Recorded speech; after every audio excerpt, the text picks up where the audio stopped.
have joined me before, you may be aware I really enjoy mudras or gestures with one's hands as a means of meditation.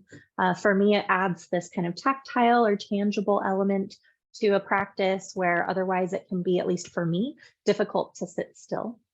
And the idea is to make the practice pleasant, something you want to return to, something you enjoy, not something you're forcing yourself to do. So I hope that this will offer a bit of curiosity, something to try on your own or with me now. And so again, a mudra is just a gesture we take with our hands.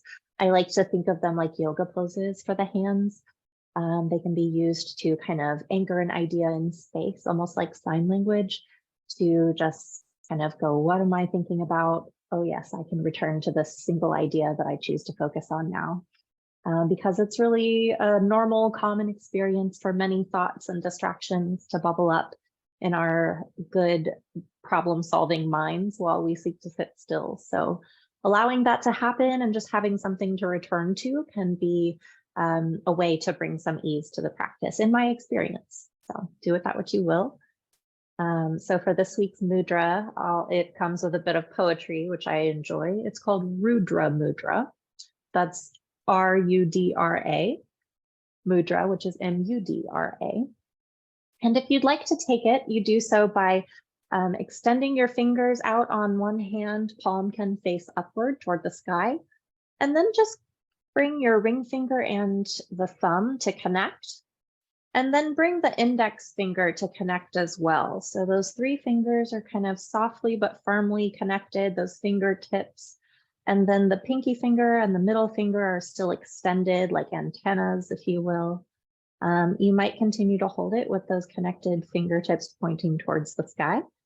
And what this mudra represents or is associated with is kind of strength or also physically the core or kind of this idea of energy and motivation.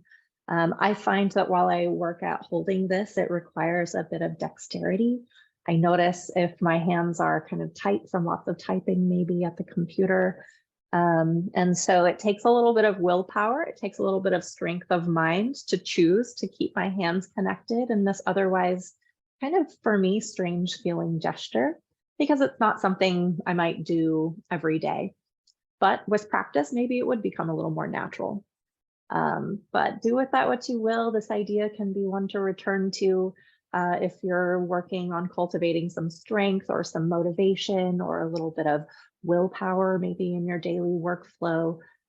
It can be nice to take just a few minutes of mindfulness to sit still and let the nervous system settle and bring this kind of idea or intention along to kind of start the day or workflow with and go, okay, it's going to take a little strength and willpower, but I can do this. Let me just take a few breaths first before I dive in. At least that might be kind of a thought process I might have. So I'll share that.